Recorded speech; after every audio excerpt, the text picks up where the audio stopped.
Hello and welcome to the first of our three Commissioner Conversations. I'm Robin Parker, Features Editor from Broadcast Magazine, and I'd like to welcome first onto the stage Tim Pattison.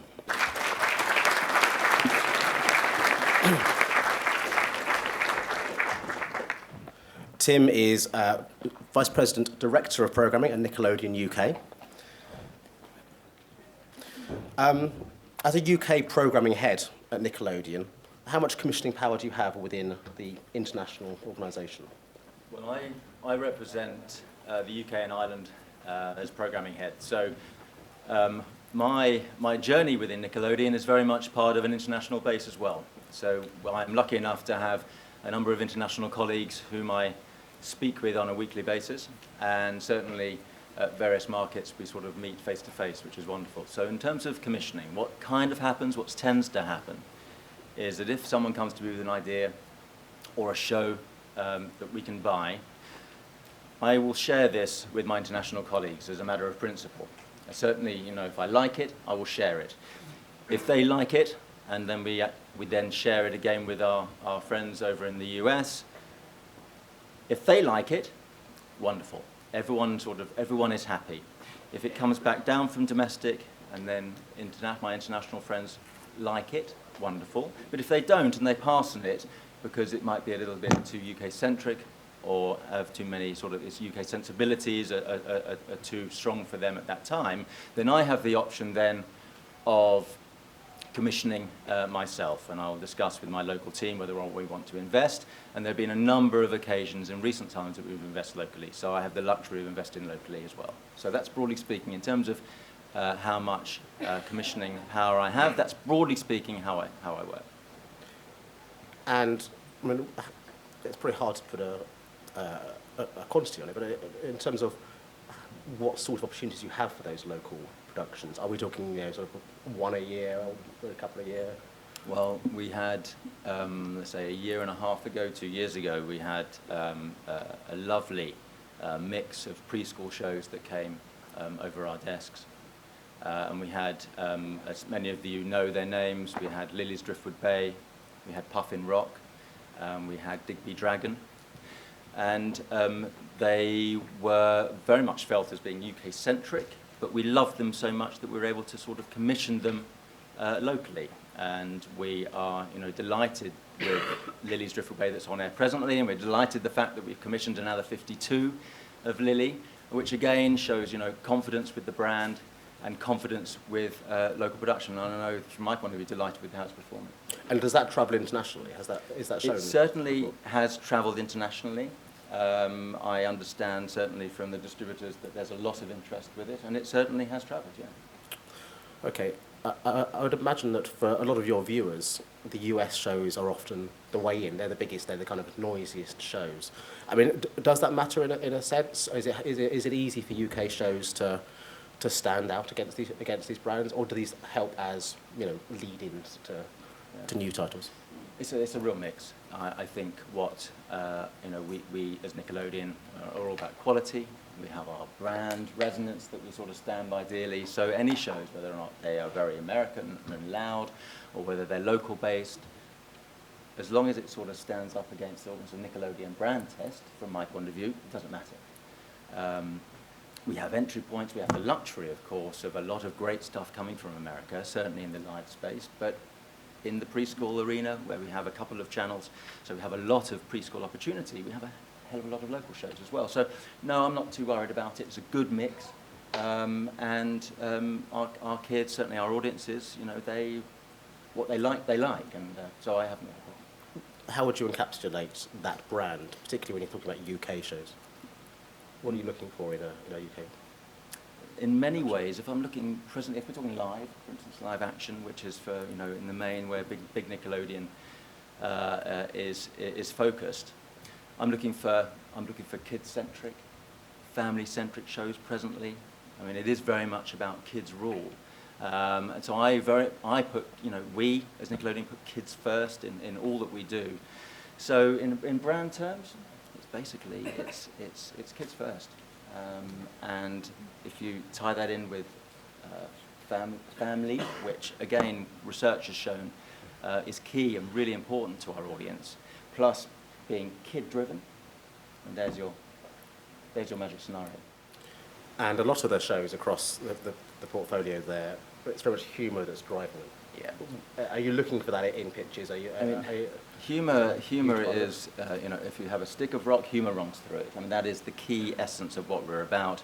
It is fun and funny. Certainly with regard to when we're looking and talking to all of you about, when you pitch, humour is going to be key. And in terms of how we look at our brand, and something I did forget to say, of course, because it is so ever-present and so very important, humour and fun and funny is what it's about. So yeah, and that in itself, when you think about the Nickelodeon brand as it stands, humour, that is a wonderful transcending brand quality. So yeah, humour's key. And in terms of funding models, how much are you able to fully fund a commission? How much would you be expecting a producer to be involved in raising funds with co-production partners? Yeah, well, co-productions, certainly if we think about an international scenario, gives us huge opportunity. Funding models are interesting because certainly in the UK, with the talk of tax breaks, with animation tax breaks especially, we have Digby Dragon, for instance, is a show that has managed to embrace the animation tax break this year, which is fantastic. Co-production, of course, does offer opportunity, as I said before. There are various licensing models that we can look at, whether it's like an enhanced acquisition where we are very much involved with the producers, or a straight license. Usually straight licenses for a show that's already been made, fully formed, and almost is ready to go, or to buy off the shelf. So the challenge I think we all have now with the pricing model, although there's so many ways to play these days. And certainly my recent conversations have been around looking at funding models differently, whether it's the relationship with a Bob & Co., for example, or whether or not it is funding internationally. So there are ways of actually putting this all the cake together, but it is fairly complex, but I do think there are opportunities that come within that. Well, let's take Lily's Driftwood Bay as an example, because that is, a large commission, the top level of a children's TV commission of 52 parts. Is that something where they're using tax breaks, or are there other partners involved in that, or is that a pure Nickelodeon commission? No, but this is a complete array of funding opportunities that have come together to create this opportunity. Could you elaborate on the partners involved? I could. But I'm not going to in this instance. Okay. Because I think it is fair not to in this instance. But I think for me, the fact is that it is looking at various opportunities that have come to bear. They have been taken advantage of, and we've got a fantastic show that's on air. And with that, a part of its appeal, I'm sure as a commissioner, but also as a viewer, is it looks and feels very different. It's using kind of natural elements and found materials and things. Could you tell us a little bit about whether that was sort of there from the start, and whether looking different from other shows on the channel is important to sort of to stand out and surprise the audience? I think if you're looking at the Nick Jr. landscape as it stands right now, quality is always first, storyline, the fact that it is different and gives us a point of difference in the marketplace and something to talk about and is really authentic is all so very important for us at Nick. With Lily's Driftwood Bay, the whole idea of, one, the use of materials to create a unique proposition, two, the beauty of the storyline and the imagination thrown in. Our strapline is every day's an adventure. And Lily, in terms of what she does within those 7 minutes, it's imaginative, there's adventure, it is, as I said, it's a really beautiful, authentic storytelling, and we fell in love with the brand. So from that point of view, it was a very easy commission in that way. And in terms of the mix then of commissions, of third-party acquisitions, of the US shows, is that mix broadly the same? Looking forward to 2015, are there gaps? Are there currently opportunities for stuff that could play there? We have a lot of, we're lucky that we have a lot of programming that comes down from the US. We are also very lucky that we have great relationships with many of you in this room. So there is a constant stream of ideas that always come across our desks. We're lucky that we have, as we mentioned before, certainly within our junior brands, we have some great shows that are giving us real sort of tentpole audiences that mean that we can build and grow new and other brands. With regard to looking at opportunities, always looking for opportunities for origination. It's really something that we hold very dear. I know that we have an open door policy at Nickelodeon, and we try and get back to you as within a 3-month period. I know for you, it probably seems like an age, but we really do feel that we want to speak with each and every one of you about your new ideas coming to the fore, which is how we found Lily's Driftwood Bay, or for that matter, when we spoke to Dog Ears about Puffin Rock. And of course with Ollie with Digby Dragon. So always opportunities, always areas in which we can sort of develop and grow together with new ideas. And we are looking for we are looking for that highest quality of show within storytelling. So that's a very long way of saying yes, yes. there are lots of opportunities within our market, certainly. And do you think, first of all, do you get a lot of pitches from the UK? Do you think people see you as a commissioning place, and are they understanding what makes a Nickelodeon show? You're not getting a show that's perhaps been tried elsewhere first and then come to Nickelodeon. We get a real mix. There's no question. Certainly, our advice to anyone who does want to come and speak to us is really get to understand the brand. Look at what Nickelodeon does, so you can get a real sense about what we stand for. We do get some one-line ideas.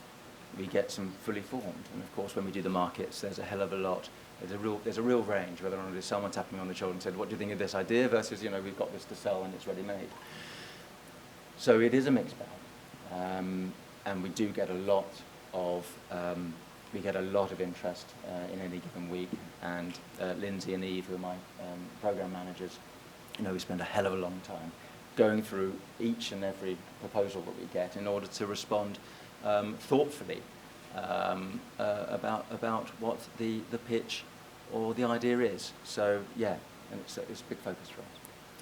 Okay, now clearly things are changing within broadcasting, a lot of consolidation.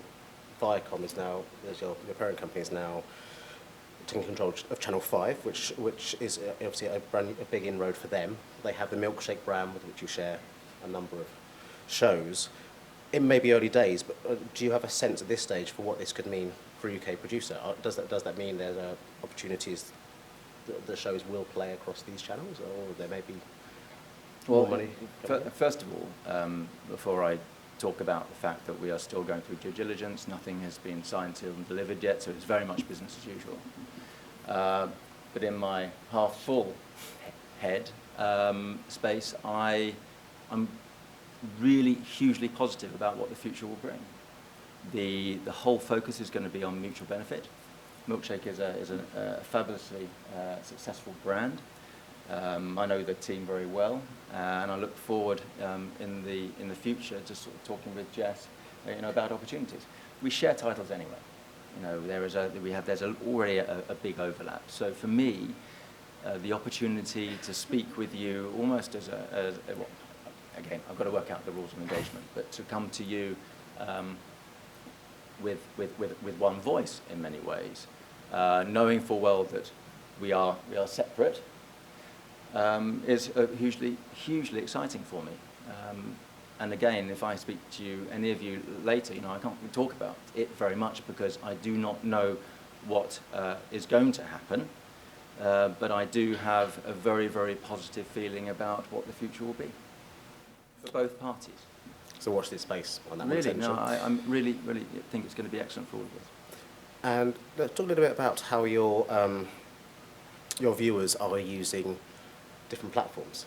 You have the Nick app, launched last year, won a Broadcast Digital Award last week.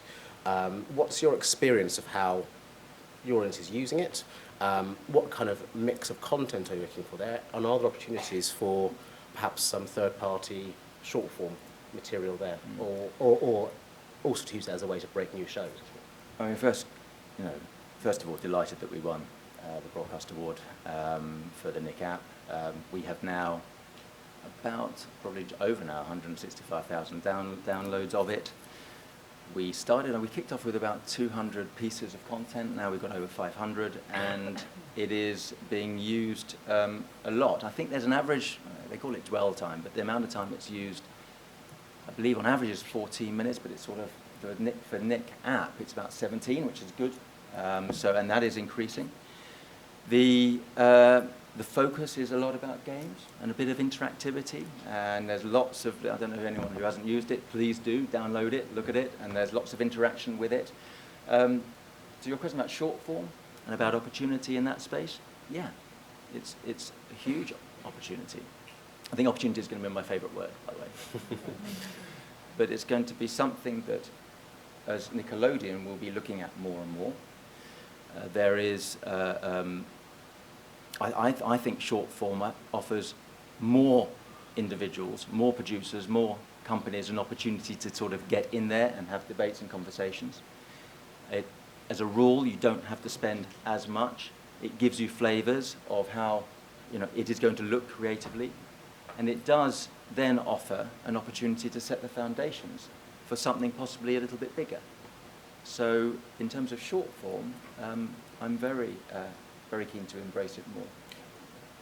And when children are using it, are they largely looking by brand, or are they looking at I want to play a game, what's on there, or I want a funny clip? I think Nickelodeon, in terms of the app, I think Nickelodeon as a brand name was a great draw. Once in it, and they have all their Nickelodeon faves, and within that they have new material associated with our various brands to hopefully hold their attention, and to, in the greater sense, give the brand a lot more breathing space in that world. And are you looking at the younger end of the market for that as well? We certainly, I think. It would be something that we would investigate. I think it would be sensible. I have my own particular views on the preschool market and how tablets are being used differently in conjunction with viewing linear. Very interesting session earlier talking about this space. But there is a momentum forward, but I do think that linear is still being used. It is, I won't repeat actually what the last panel said, but yes, I think it is very much about the use of the TV set has not gone away by any stretch. Okay, well, I'm sure we'll return to that with our other panelists. It's time to welcome our next panelist, Patricia Hidalgo.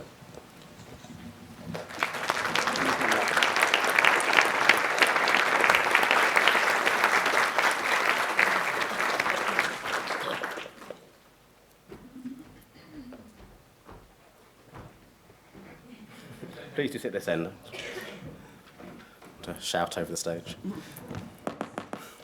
Patricia is Senior Vice President, Chief Content and Creative Officer, Kids, at Turner Broadcasting System, EMEA. Is that everything? Patricia joined Turner a year ago from Disney in a similar role there. Before we have some clips, can you tell me what have been the highlights of your first year?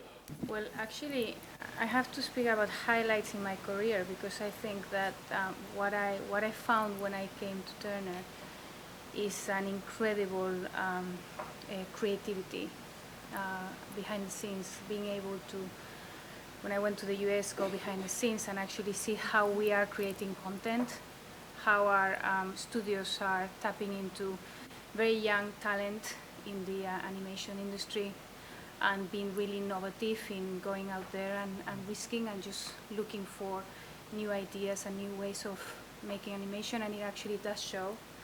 If we look at our shows that are now really successful, like Adventure Time or Gumball, it's not a coincidence that they're so successful. It's actually the way that we are looking at producing our shows that has made them this success. So for me, that was just an incredible thing, and I remember standing up in the studios and just congratulating these guys I had just met, and was like, well, okay, well, but I was really impressed with that. Yes, I can sum it up like that. And what have you observed as the similarities or differences between Disney and Turner? The sort of the I think, similarly, we are global brands. Yep. So that is very similar, but we are all, different brands. Everybody has a different position in the space for all of us. We do cater, and we're very, passionate about what we do, and we cater for our audiences, and we do have slightly different audiences. So, I guess that's where your differences are. And as an EMEA programming head within the global group, how much commissioning power do you have, and what sort of, tell us a little bit about perhaps some things you have commissioned or helped develop in last year? So, we are a global company, but we're also local, so we are locally relevant. So the way we operate, and, same as Tim was saying, we're very much united with our, our U.S. colleagues, but not only, also with Asia Pacific, Latin America.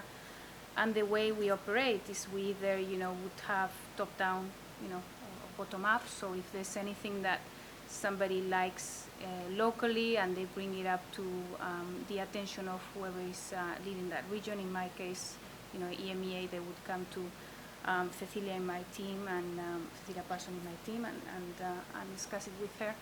And then we will actually, take it up immediately all the way to our global partners, as we do have, regular calls and meetings where we share everything that we're doing, so we don't miss an opportunity. So, from a, how much do I commission? It all depends, what it is that we need.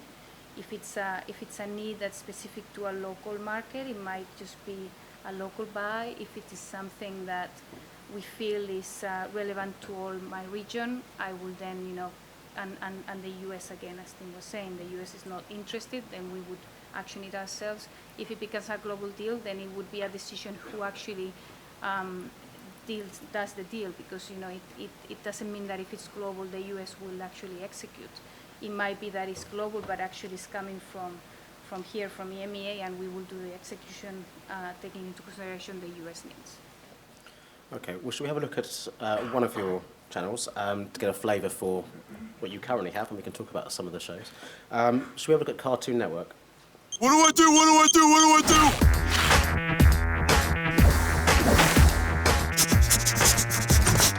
Kiss me, Finn! Am I doing it right, Jake? I'll take that as a yes. Whoa! Dude, are you... What's happening? I think our voices are All we gotta do is make you interesting. You can't just make yourself interesting. Right, that's why you're doing it. I thought weird thing with a tail wet himself. The sounds of the summer season. Wow, you picked out a bass. the end. Such a tasty story. And as with Nickelodeon, there are a lot of humour there, a lot of sort of anarchy. I mean, a very American flavour to those particular productions. When you're looking for stuff from outside the US, are those sort of tonal points similar? That sort of sense of humour. I think what's important is that they fit the channel brand. So as long as we have, as long as we can place that content next to our, our content that is coming from our studios, that is what we're looking for. It is also true that in some markets, some of the local relevancies might be a little bit slightly, different. So we will look also to be able to fulfill those needs whenever necessary. And of the three channels that you have in the UK, Cartoon Network, Boomerang, and Cartoonito, is Cartoon Network the more the one that has the more commissioning opportunities? Well, that's a great question, because at the moment, what we did since I joined, what we've been working on globally is to actually elevate the channel called Boomerang that we all know and love to become a partner flagship channel together with Cartoon Network. In the past, Boomerang has just been like almost kind of the poor brother or sister of Cartoon Network. Now we are basically, we have agreed with all our other colleagues, not just in international, but globally, to bring this brand up to the standards of Cartoon Network. We are working on a strategy to be able to, get the content that we need for that channel to become a big player as much as Cartoon Network is, and give it more love and attention.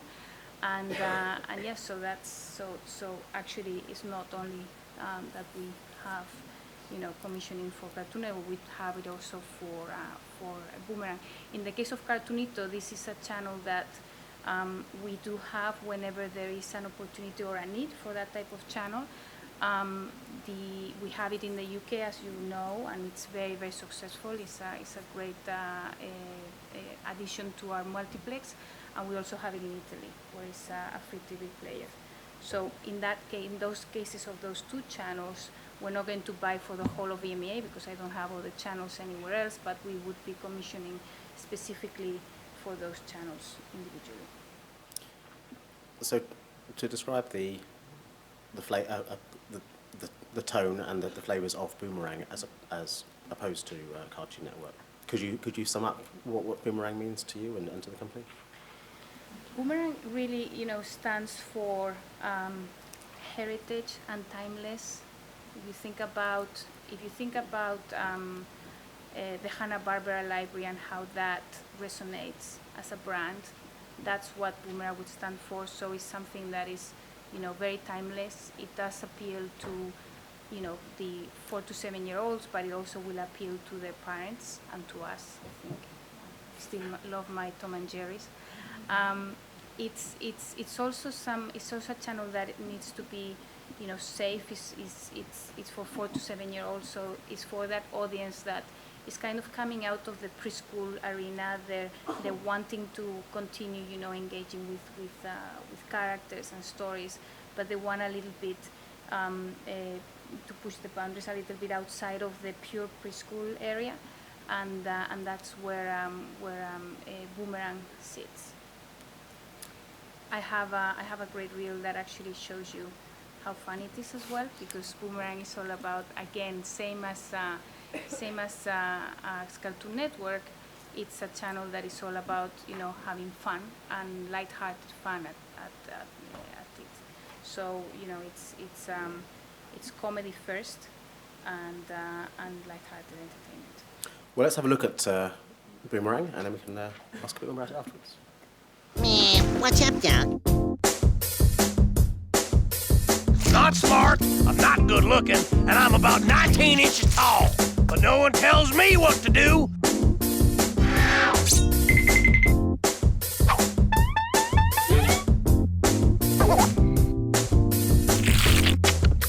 Jinkies, you two are hopeless. Man, I am stuffed. Flowers, candy, me. What else could you want?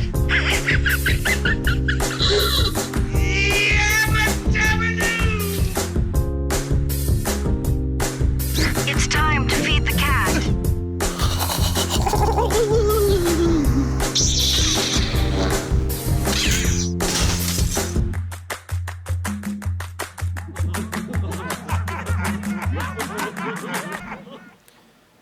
Great stuff. Now, those are, as you say, heritage brands that go through periods of reinvention, as happens across children's broadcasting. In terms of how, when you're looking at this channel now and trying to boost it a bit, are you looking for people to bring perhaps some much-loved brands that haven't had attention? Are you looking for totally original concepts that can sit alongside those? Would that affect what Boomerang looks and feels like, if you do? We're looking at both. As long as it has that classic feel to it and it fits that kind of fun, light-hearted sense of humor. We're not preschool again, although we are aiming for that target audience, which is 4 to 7, which you could say is also the preschool target. As long as it doesn't have that preschool feel to it, but it's more about fun, and it has a classic resonation to it. It doesn't need to be an old brand that we're bringing up. But of course, you know, if it is, then it's, I guess, double whammy, because you can have something that is not just classic, but that parents or ourselves, you know, are close to and really love, and then we're going to be able to enjoy with our children, because that's the heart of Boomerang. So it's a channel that you as a parent can enjoy with your kids. So there are more opportunities for rebooting old characters. Yes. There are. Yes, I mean, there we are. are seeing it across You know, different and channels. we are, you know, we're working very closely at the moment with our sister company Warner Brothers, and looking at all the Hanna-Barbera libraries. So I won't tell you what we're doing exactly, but you know, there's going to be quite a lot of those beloved cartoons coming back. But in terms of people coming to you with original ideas, it's quite, that's quite a tough competition against the I mean, if the you known can brands. see, if you saw there Mr. Bean. Mm-hmm. You also saw Garfield. I mean, Mr. Bean is not heritage by any means to everyone in the world. I mean, it's Not as a children's brand either. Exactly. But it does fit the brand really, really well. Same thing with Garfield. In some markets, Garfield is very strongly heritage-wise, like in France, but other markets not so much. So you know, it depends on the brand. We've just also acquired Jungle Bunch, which is not really heritage by any means. It's just new, and but it does fit the brand in its humor and its look and feel, and it does, you know, it's something that you can see kids sitting down with their parents and enjoying, you know, together. When I think of Boomerang schedules, I think of events. I think of sort of themed days, or you may have back-to-back 5 hours of a show. Is that all right for reinventing, or do you think that helps the channel sort of stand out? I think everybody has their own strategies. We do theme days, we do stacks, we do back-to-backs, we do marathons, we do all kinds of things to try and win the ratings war, because hey, it's a tough, you know, war out there. So we, you know, it's anything and everything that you can do to make your, you know, your schedule more exciting and continue to attract those audiences by, you know, playing around with the shows that you have. And you have new competitors now, and you have the likes of Netflix and Amazon sort of coming into this space, and some of the tax breaks we've discussed may make that more attractive for them as well. I mean, Netflix has taken DreamWorks Dragons as an example. What do you think about this new competition, this new sort of fight for eyeballs across different platforms? Do you think that? I think, you know, it's great to have. I love competition, you know, actually I do, and it's fun. Otherwise, you know, we wouldn't be doing anything every day. So, you know, I think there's space for everyone, to be frank, and Netflix just is another platform. When we look at our brands, and you know, we have not just our channel brands, we have a lot of very important brands when it comes to, you know, the programs themselves. We want to be everywhere and anywhere those kids are. So if it means that, you know, we have to be Netflix, we will be there. So I don't see them as a competitor. I see them as another platform that, you know, that will allow us to broadcast our content in. And if we talk a little bit about some of your successes, I'm thinking of a show like Gumball, for example. How important is it for these shows to land straight away, and how much nurturing are you prepared to do to sort of break them through if you believe in them? You know, I wouldn't be investing in anything that I'm not going to look afterwards. You know, you have, it's like your kids, no? You know what? I think that's a bit too much, but it's like your dogs. You know, if you've put a lot of you know, effort and passion into making something, you're going to want to see that succeed. So you're going to try everything you can to do that. You know, we don't have just money to throw around and spare, and I'm not going to buy something if I'm not going to be using it. So I will be looking to nurture things. And in the case of Gumball, you know, we were extremely lucky And I say lucky because nobody knows if something is going to succeed. I mean, if I had a magic ball, it would be very easy to beat my competitors, but I don't. So I have to kind of trust in the content that we build and the passion that we put behind it, and then in my programming departments to be able to, make that a successful launch and a successful, IP. But so it's not about just buying something and hoping it works. It's about making sure that you put everything behind it to make it work. And once you are prepared, quite high volume orders, or again is that a mixed model? So when we usually won't go for anything out of the door high volume. We will start slowly. So if something starts working, we will be monitoring it very closely because we do want a second season and a third season and a fourth season. And actually we just commissioned the 2 new seasons for Gumball, so 4 and 5 all in one, which I'm very happy about. And that's because of the great success that this show is having, not just here in the UK, but actually globally.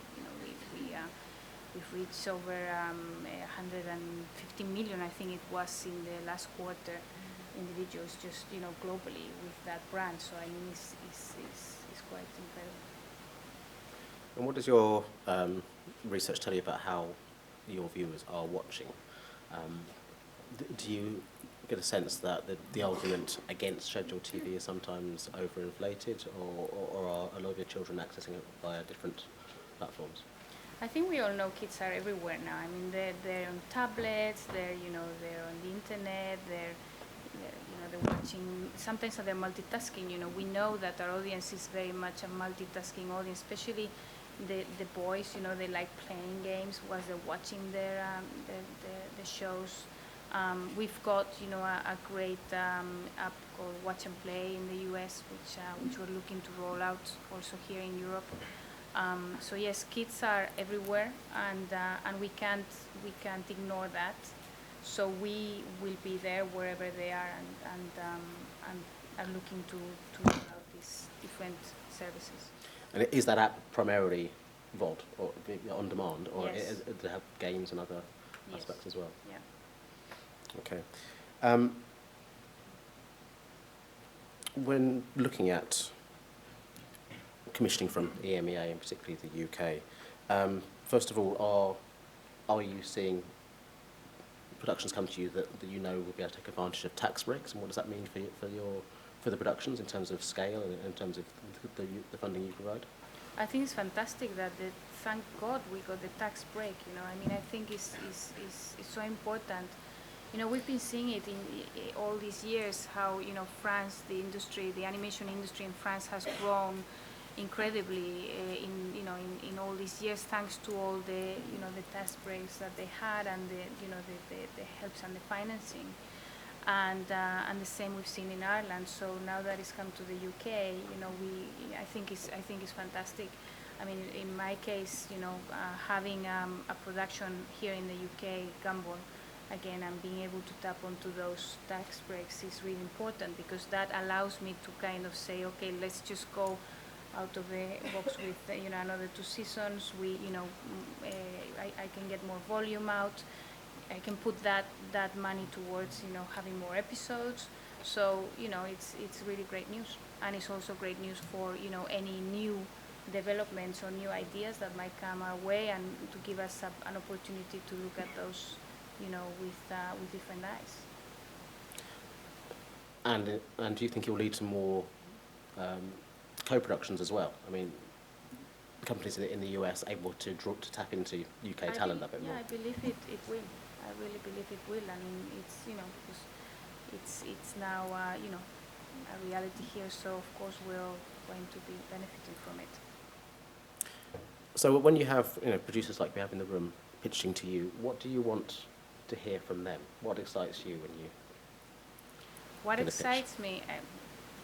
All new ideas excite me, but what really excites me is actually what I like to see is when somebody comes to me and actually knows my channels and my brands, and almost kind of tells me what my brands are about, and I don't need to tell them, because that's shows they really, you know, they really thought about you know, us and when they were making the show, and that is really, really strong. And I've had some, you know, some of those situations in recent times. I'm not going to tell you exactly who, because I'm in the middle of negotiations, but you know, it really made me very, very happy when, you know, somebody came up and said, you know, I really think your show would, my show would be really fitting in your channel. So I think what's most important, what I would say to all of you, and I think Tim also mentioned it, is that, you know, you get to know our channels, you get to know our brands, and you know, and then come with the pitch, because, you know, trying to fit something that, you know, doesn't really fit there, then is hard. Which makes something like Mr. Bean all the more interesting. I mean, that's an unusual route to come to you. I mean, did Turner just feel that the surprise element of that, and the fact that it was quite an off-the-wall idea, was part of its appeal? Yeah, I think Mr. Bean is just that kind of light-hearted comedy that, you know, it's very similar to a lot of these shows that we have in Boomerang, so it really fitted very well. It was never meant. I don't think Ron Atkinson was thinking about Boomerang when he, you know, when he was doing his Mr. Bean, but it happened to coincide that show had a lot of resonance with the same brand values and the same audience that we have. So that's, you know, of course we were really excited to be able to commission the second season of Mr. Bean, and yeah, and I can't wait to get it on the channel.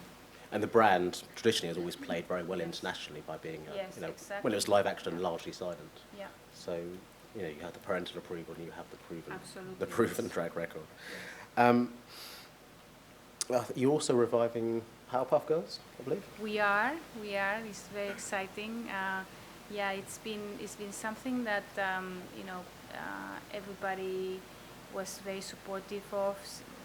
We've been talking about it for quite a while, because you don't just, you know, revive just anything, but we believe very strongly in this brand. It's been one of the top shows in our channels when, you know, when it was new. Of course, you know, what we want to do is bring it to the kids of today, because, you know, they still use kind of, you know, those I don't know what you call the phones with the cables. You know, there's the technology and the things that the Powerpuffs used to do in the past are not what we do today, what we see in kids' lives today. So we want to bring that same comedy and those same you know, fun elements, but make them more relevant to today's kids. And is it also important to have, you know, more female heroes, more female voices on the channels, which can easily get quite boyish because of the nature of the shows you currently have? Absolutely. We love heroes, whether girls or boys. You know, we love heroes, and yeah, Powerpuff Girls are girl heroes, but so are in Steven Universe we have the Gems, and those are also girls. And in Adventure Time we've got Bubblegum, we have Marcelina. They're also girls, and they're also kind of heroes in their own right. So yeah, we like having girls heroes as much as boys. Good stuff. Well, thank you very much, Patricia. We're going to move on to Disney now. So if I could ask you to step down, you'll come back on in a few minutes, if that's all right.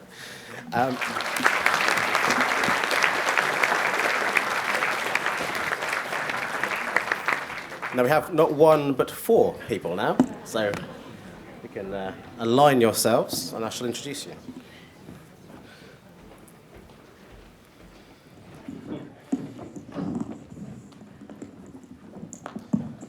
Okay, well, representing Disney, we have Louise Bucknell, Director of Programming, Disney Channels UK and Ireland; Beth Gardner, Vice President, Original Programming and Development, Disney Junior EMEA; Orion Ross, Vice President, Original Programming, Disney Channel and Disney XD EMEA; and David Levine, Vice President, Programming, Production and Strategic Development, Disney Channels EMEA. Did I get all those titles right?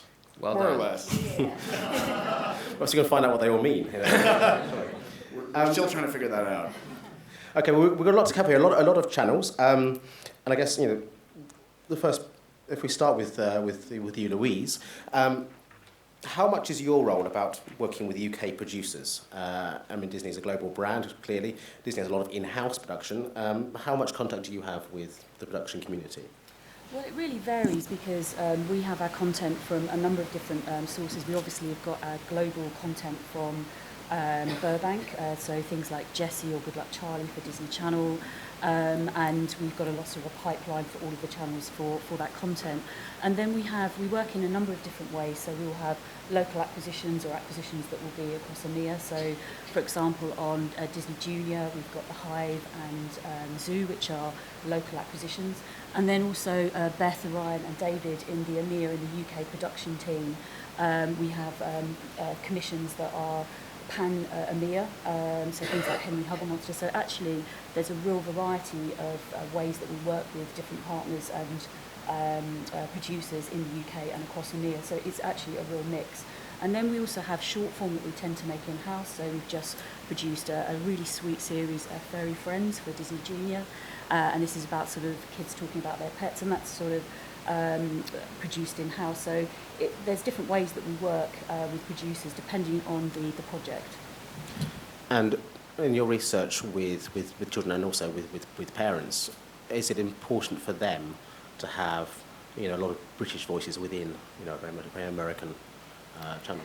Again, it really varies, and I think it depends on the programme itself, because the characters and the stories are what emotionally connect with the children.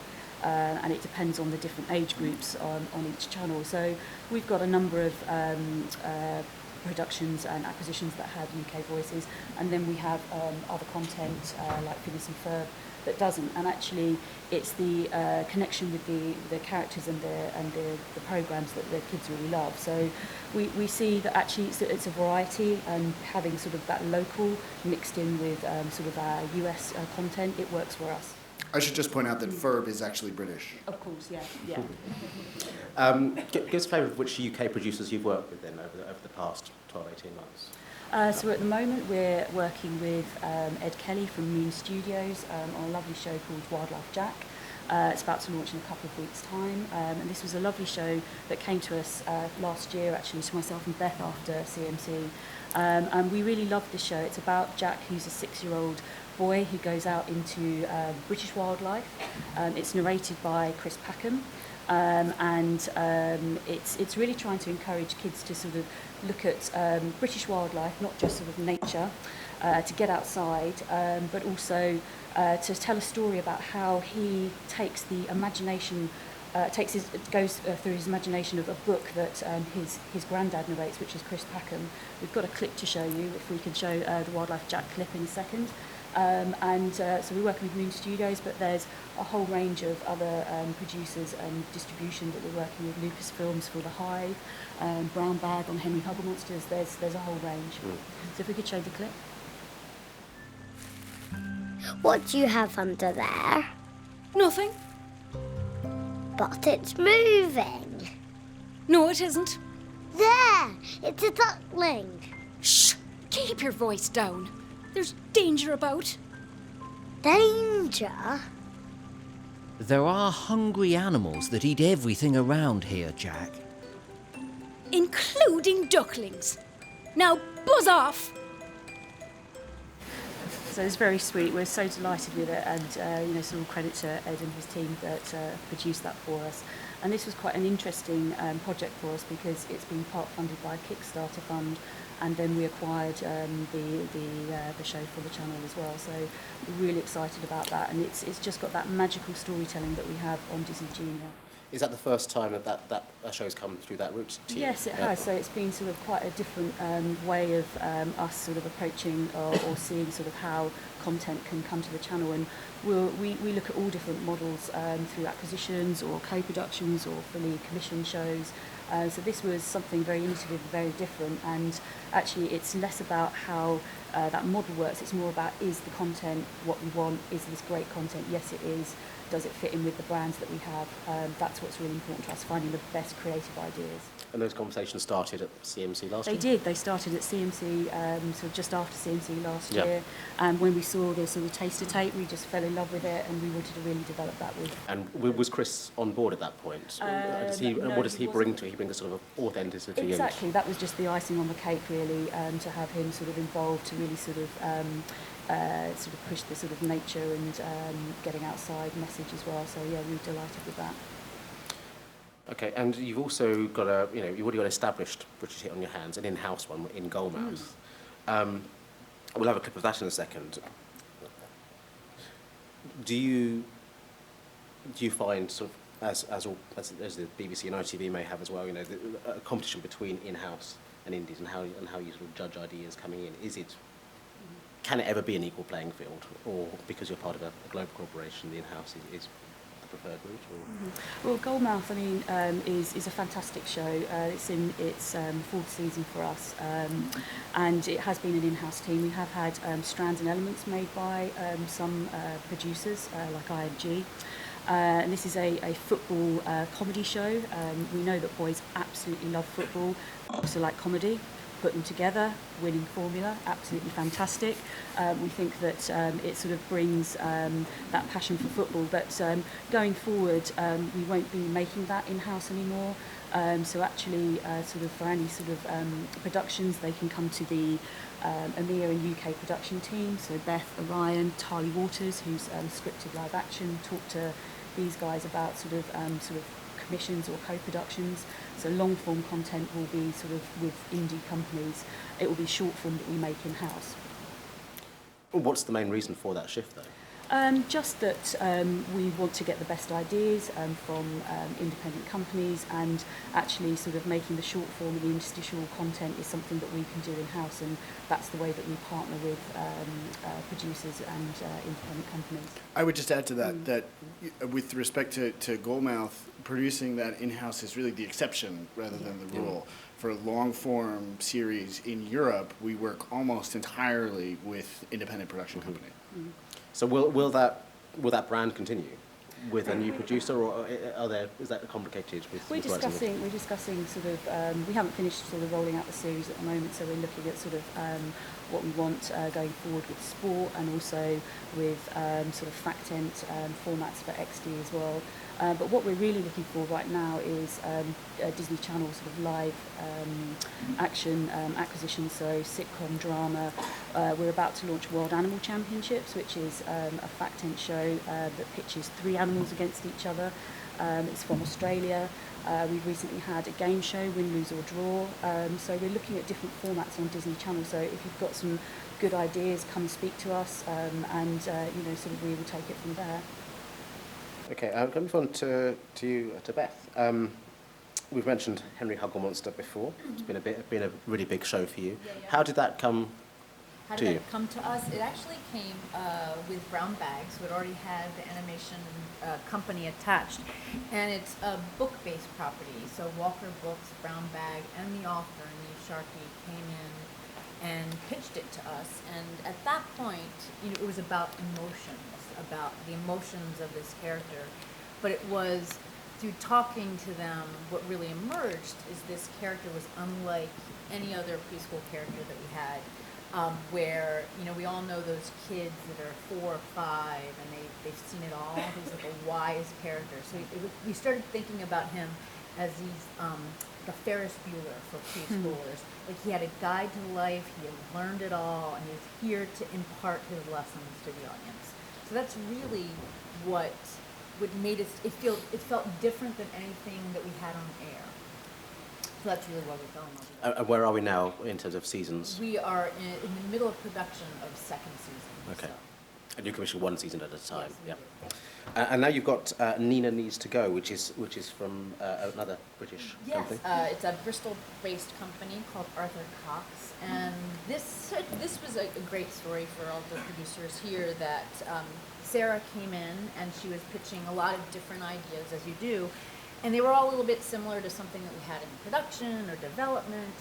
But it was the idea when she was leaving, she said, I have this one other idea. I haven't really developed it. And it was about her daughter, and something that parents all deal with is that her daughter always had to go to the bathroom at the most inopportune time. And it just was such a funny, universal idea. And so Sarah actually came up with it and developed it a little bit more, but then really what happened through development is she had this character, Nana Sheila, who was an ex-secret agent. And that really sort of elevated it, so that this universal theme that elevated it a bit more. And we actually do have a clip to share of Nina Needs to Go, which is voiced by Miriam Margolyes. You could roll that clip. Look, bathroom, straight ahead! No, you don't!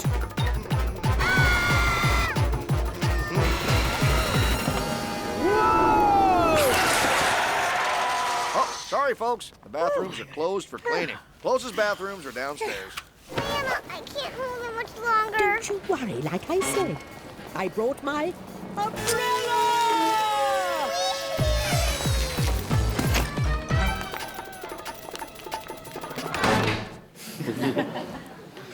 And you mentioned Miriam Margolyes there. I mean, how important is it to have names and talent with the shows that you get pitched? Is that a bonus? It is a bonus. I mean, I think that you connect to the talent that you have. It gets press interested. You get a great story from it. We often find that they're really thrilled to be part of Disney Junior. Miriam actually, it's very funny to hear her talk about it in press. So she's really proud of her connection to the series. It's not what she often does. And you've also revoiced some of your American series with British accents. And does that go both ways? In terms of If you had a great UK production that you wanted to play in the States, would that get revoiced? Yeah, Or? I mean, well, the Henry Hellbolt Monster is an example of that, where we're lucky enough to have both casts. So we have a UK cast and a US cast. And the way we think about it, it's a connection to our audience. So I connect to characters that sound like me and deal with the same situations that I deal with. So it was sort of that's why we made the choice with Henry. It felt really important for the UK audience to connect to the characters. Particularly for this junior audience? Yes, certainly. And we hear that from parents as well, that certainly for little kids, that moms and dads this age like to have that regional connection. And how do you see Disney Junior fitting in or differentiating itself from the other preschool channels like CBeebies, like Nick Jr.? Well, we're very lucky. I mean, Disney comes first and foremost for us. So we have a 90-year history and treasure trove of characters. So Mickey Mouse Clubhouse, Winnie the Pooh. So characters that parents and even grandparents at this point connect to and have an entree into. And I also feel like we have what differentiates us is the sense of magical storytelling, which for me feels very aspirational and wish fulfillment. There's something with Doc McStuffins, who is a new character for us, but she really embodies that Disney quality of wish fulfillment. So like, I want to be able to talk to my boys. And is it hard for these new brands to sort of sit alongside the Disney classics, or is that a nice combination to have? I think it's a great combination. We look at what's on Disney Junior and probably in all the channels as a portfolio, so that you want to mix it up with the old and the new, give your audience something new and interesting, but then also the tried and true brands that certainly Disney has. So I feel like it's a real benefit for us to have both. And something like a Nina Needs to Go, now you've got that. Are there more opportunities at the moment? Are you fairly commissioned up? No, absolutely. We were definitely open for business. Good. Always, it's a real challenge. I think it's the challenge for us is new ideas that haven't been made before, that really fit the portfolio. That's the real challenge. I mean, it's a really competitive, as Patricia was saying, it's a competitive marketplace. So it's trying to find that great kernel of an idea before anybody else has it and get it out there.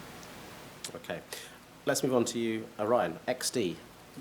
How would you summarize XD and its brand values? Disney XD? It's really about a kind of thrill ride and roller coaster anticipation, and it really is there to take you on a kind of outrageous adventure. I think it's really focusing on laughter and adrenaline as the two kind of things that are sort of the key chemicals that drive that brand. And really, we're putting more of an emphasis on comedy these days, but it is also the home of adventure series like Marvel and Star Wars Rebels coming up later this year. So it is it's laughter and adrenaline. And in terms of competition, we're talking sort of Nickelodeon, Cartoon Network, these kind of. I mean, it's meant to be a channel that's focused primarily on boys. It's also girl inclusive. We know that boys are not just watching kids channels. Our competitors are on all channels. We're competing with Top Gear and Storage Wars. You know, yeah. So I think there's a lot more competitors than just Nick and Cartoon. But your new show, Boyster, sounds very boyish. Should we have a look at that? Sounds very what? Boyish. Oh, boyish. Yes, it is. I thought you said it sounded very Welsh. I misheard you. I don't know what it is about whales and oysters. Yeah, it's about a boy who's an oyster. He's a mutant oyster born in a toxic spill and adopted by human parents and raised as an ordinary boy. And we were very research driven. And we looked into our crystal ball, and we actually have a crystal ball at Disney. Actually, it's more like Cerebro, the mind control thing. And our job, sitting here in Europe, is to look at what our U.S. channels are not making and try and fill those gaps. So our slate is meant to complement what is coming from the U.S. And not duplicate it. So we're not trying to make exactly the same thing that comes out of Burbank.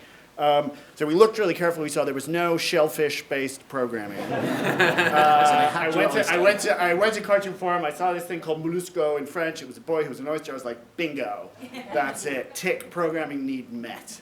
I'm very happy to say that Boyster is premiering on Saturday morning here in the UK, the day after tomorrow, 9:30 a.m., exclusively on Disney XD. Please watch it live and PVR it as well. We'd appreciate that. There's a promo I think we've got. Let's have a look at the Boyster promo. Meet Boyster! The fishy-smelling, inside-out, stomach-puking, pearl-spitting, half-boy, half-oyster. Boyster's a mollusk! Oh, and sometimes he kisses girls. Gross. But when there's trouble... What have I done? He can use his freaky oyster powers for good. He really isn't your average boy or oyster. Get ready for Boyster! Saturday at 9:30 on Disney XD. So Boyster is made in a very different way from our U.S. shows. It's a French co-production. France Television is on board as a major creative and financing partner. But what it shares with all of our U.S. shows is that it's a genuine creator-driven show. And it has real heart, and it has a unique creative point of view. It's something we haven't seen before. So yeah, that's where Boyster fits into the content mix. And with some of these shows, you talk about them as a thrill ride. They're perhaps got, you know, in terms of what we think of as Disney, they've got a little bit of edge. Tonally, is that, do you find there are internal battles there for what you can I think get away with? We're always looking at ways to keep our audience entertained and amazed and amused, but it always has to be really grounded in real heart and optimism. And so I don't know. I don't know that I would use the word edgy about any of our content. But certainly it's, you know, if you're focused on comedy and you want to make 10-year-old boys laugh, you need to push the boundaries where you can. And I think we're always looking at how we can do that while still staying true to, you know, the values of Disney. That means we have to be embraced and loved by families and the members of families at all ages. So I think it all comes back to the heart and the optimism that's at the core of everything. And again, you know, are there gaps in the schedule? Are there more opportunities for the British equivalent of We are definitely on the lookout for character-driven comedies in animation. My focus is exclusively on animation for Disney Channel and Disney XD. So we're looking for funny shows for boys and girls, 6 to 11, with strong creators, unique points of view. We have some great stuff that's in development with UK creators. We have nothing to announce right now, but I'm excited to be able to say that we're going to announce some stuff really soon. So definitely there's an opportunity for UK creators to work with us on funny cartoons, and we'd love to talk to you. And Randy Cunningham, one of your sort of biggest hits.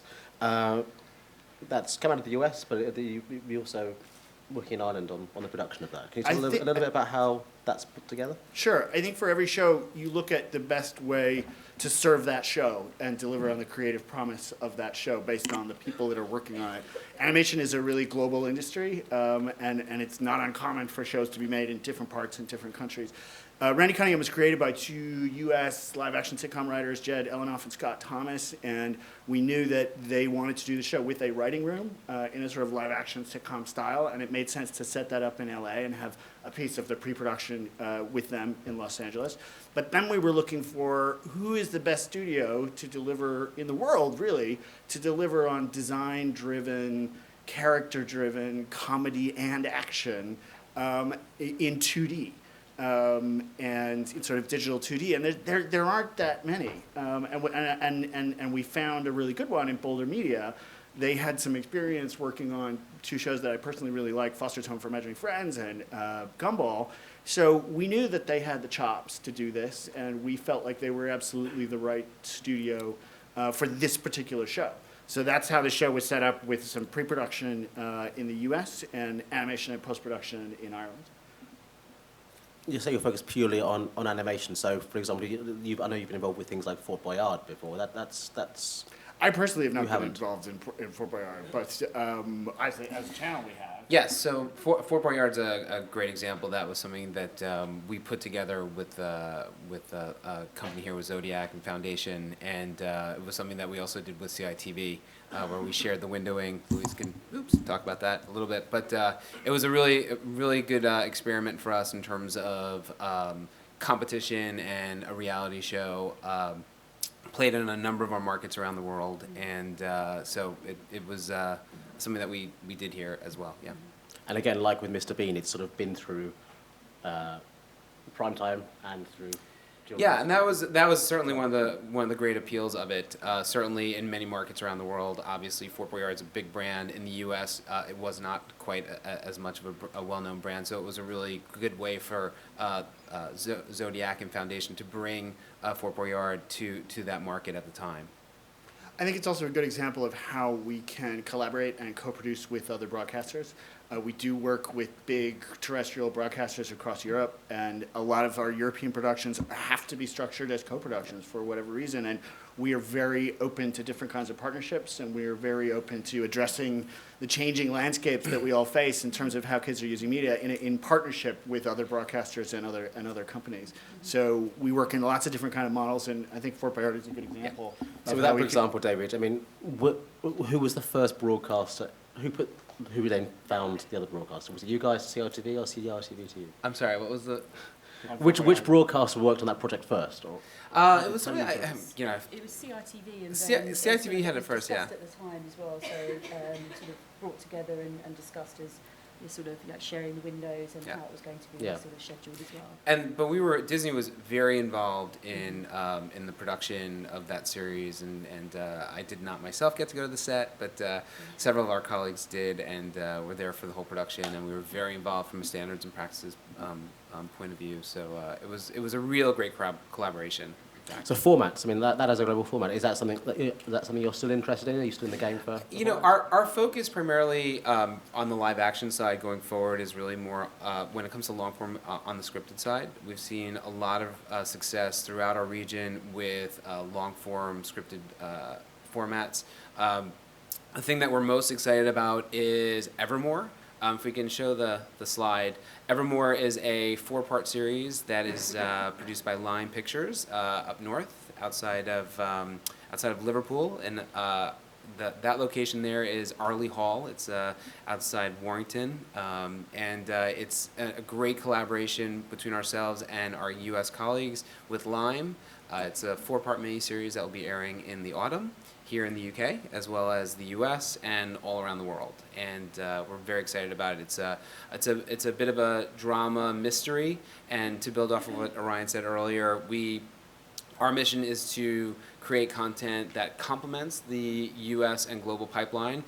We get lots of great sitcoms, but we know our audiences, particularly in Europe and particularly in the UK, want a variety of formats. And we know that the mystery and suspense format and drama formats are all really very successful here. And so we came up with Evermore. Lime came to us, they pitched us the project, pitched us in the UK, they pitched the US, and everyone fell in love with it right away. And what in particular was it about the project? I mean, it has an English and American cast, I believe. It's actually got, except for our lead character, who's Australian. She's an Australian actress. She plays an American. Everyone is British, so it's a Commonwealth production. But it's a blended family. It's an American and British family that move into a very creepy old manor called Evermore Manor, and they discover all sorts of mysteries and secrets. And tune in. It's very exciting. It's our first ever long form production for Disney Channels here in the UK, and we are really looking forward to it. It's in post production right now. But a 4-part miniseries, I mean, that feels quite unusual for a channel like yourselves. It is. It's a very different format for us. It's also able to be packaged as a movie, so some markets will be running it as the miniseries, some will run it as a movie, and that's our first step in exploring this world and these characters. Is that a closed story, or could it return? You'll have to watch to find out. I tried. There might be a cliffhanger at the end. And of course, Lime have had experience with House of Anubis for Nickelodeon as well, so that's track record, great drama producers. Absolutely. They've been fantastic partners. Great stuff. Listen, we're just about run out of time for the main panels. I want to make sure everyone's got time for some questions. So if we could bring back our previous panelists to complete the lineup here. There should be some microphones circulating, and should all four of us sit in one chair in order to just to make it more fair? Do direct your question to the appropriate people, and if possible, say your name and where you're from as well. Hello, my name's Amanda. I'm a screenwriter. Just last week, I had the pleasure of attending a lecture with Jeff Swampy Marsh talking about Phineas and Ferb, and he said that he pitched that idea for over a decade, and eventually got picked up, and the pitch didn't change, really, which says so many things. But he said that when commissioners or a channel or a company, when they buy a project, they also buy the person who is pitching the project, and he thinks that that's maybe what changed after a decade. He had much more experience, and I just wanted to know your opinion on that. Is it true? I agree with everything Swampy says. No, it's completely true, and Swampy really stuck to his guns on that show. The execs told him to redesign it a million times, and they didn't, and they wound up making exactly the show that they wanted to make. It took 11 years, but I think that often good creators are a little bit stubborn. And they have to know their show and know what they want to make and really stick up for it. And I think that's actually something that you look for when you're meeting a creator is how well do you know your show, how well do you know these characters, and how clear is your vision. If the vision doesn't work for us, it's probably better just not to do the show than to try and change it. We'll just fix it in development. It almost never works. You want to start with something that is basically already great, and just nudge it into the right place to help make it successful. So I totally agree with what Swampy said. I think there's also obviously the room for young creators that we bring into our studios that we nurture, and particularly if we find a younger creator that has a great idea, we will bring them in and team them up with some more experienced executives that can help bring that show to life. And there's a couple of our projects in our Burbank studio that would fit in that category. It's not, I don't want to have any of the younger creators out there thinking that you've got to be at it for 10 years in order to get your show made. That's also true. It doesn't have to take 11 years. Yeah. That's a really good point. Yeah. Hi, Rachel Morell. I'm a scriptwriter as well.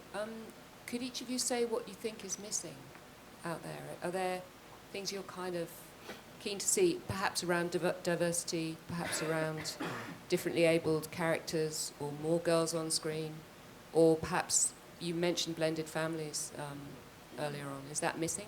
Do we need more of them? We're really driven by great ideas and great characters. From our perspective, we are developing more and more live action concepts. So, Tali Walters is our development executive that oversees that area. So from the live action side, we're looking for new ideas. They need to be kid-driven. They need to work for our brand. We've got great brand promises that underlie what Disney Channel in particular are about. So following your dreams, believing in yourself. And so whether it's a blended family or girl characters, boy characters, it really needs to support the brand, support our brand values. And that's really what we're looking at. Great characters, great storytelling, and that's the main thrust for us. Yeah, I mean, I don't think there's anything missing. It's just we don't know it yet.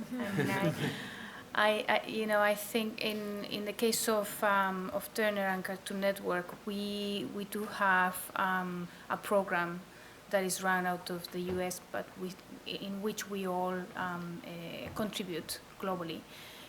So that if there's somebody that has a great idea and brings it up to us, and we believe.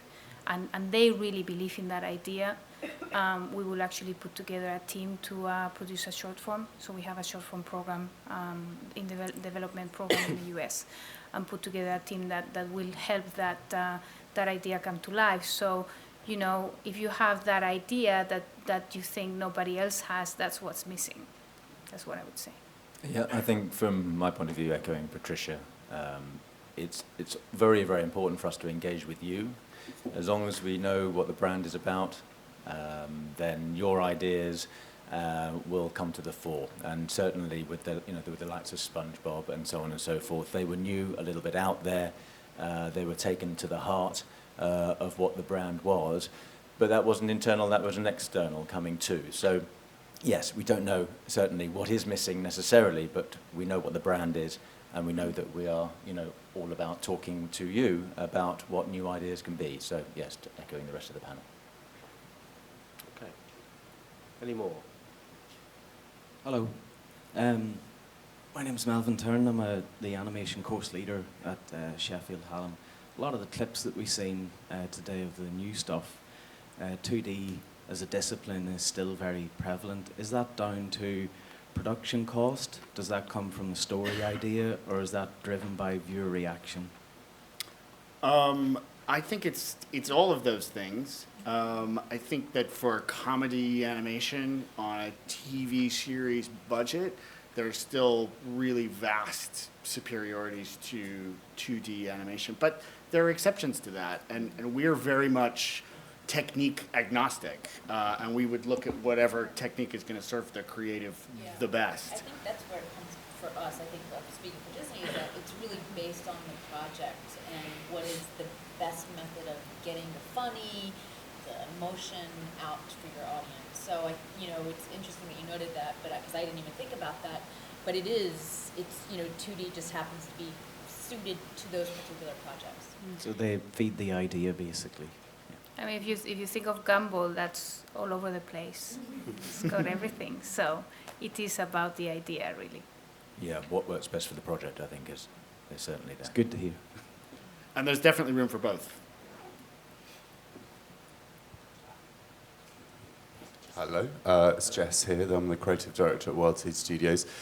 What do you think the UK production community needs to do to get its 6 to 11 output up to its preschool output in terms of quality? Because it seems to me that there's sort of no doubt that we're globally competitive in preschool, but it seems like the 6 to 11 product isn't quite, at that same level. And I'm just wondering what you guys think we all need to do to get that situation to change.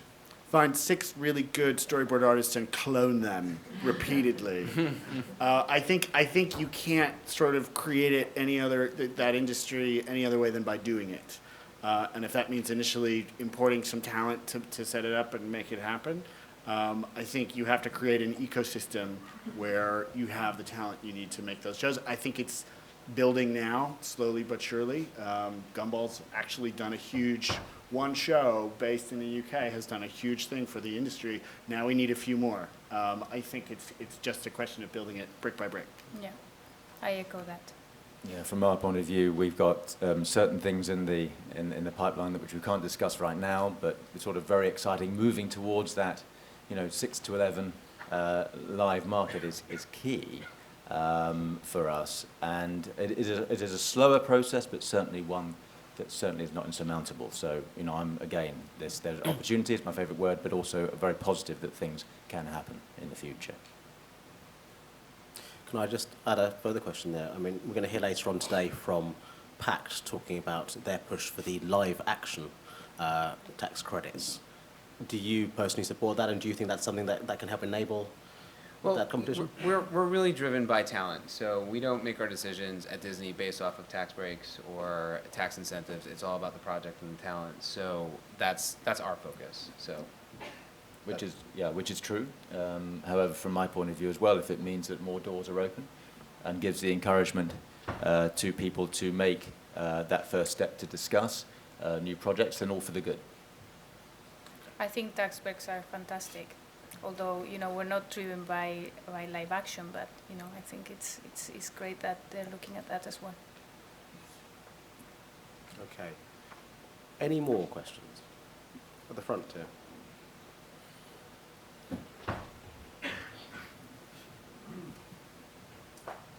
Steve Wynn, hello. Best and worst pitch line you've heard? Barrister Bear. Really? I love that show. Is that the best or the worst? What? That sounds great. It's the worst. Barrister Bear, write It was that the down. worst, and it was a preschool show. What preschooler can relate to lawyers? Really?